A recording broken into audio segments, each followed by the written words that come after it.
Road ప్రమాదాల నివారణకు ప్రతి పౌరుడు కృషి చేయాలని పిలుపునిచ్చారు పోలీసు ఉన్నతాధికారులు. అతివేగం అనర్థాలకు దారితీయడమే కాకుండా ఇతరులకు అపాయం కలిగించే ప్రమాదం ఉందన్నారు. విధిగా ట్రాఫిక్ నియమ నిబంధనలు పాటిస్తూ నిదానంగా వెళ్లడమే ముఖ్యమన్నారు. మద్యం సేవించి వాహనాలు నడపడం వల్ల ఎన్నో ప్రమాదాలు జరుగుతున్న విషయం గుర్తు చేశారు.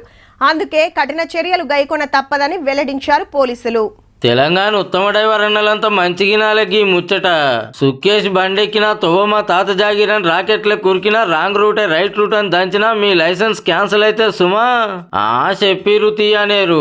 నిరుడు 16,000 మందికి రద్దయినాయి. మళ్ళా హైదరాబాద్, సైబరాబాద్, రాచకొండ కమిషనరేట్ల కింద 13,000, కడమ జిల్లాల్లో 3,000 మందికి శిక్ష పడ్డది.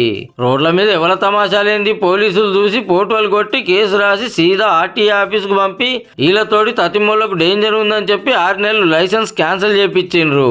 అవు మరి మనోళ్ళు ఉరుకులాట ఎట్లుంటది. బండి చెవులు విండు, కార్ తొక్కుడు రూల్స్ గిల్స్ జాంతానాయి.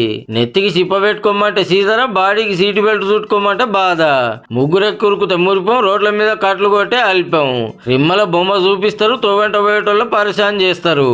ఫోన్ల పొంకణాలు, సడకుల మీద సర్కస్లు. మొన్న డిసెంబర్ 31 నాడే ఏం తక్కువ 3,000 మంది డ్రంక్ అండ్ డ్రైవ్ లో దొరికిరండే చూడురిగా.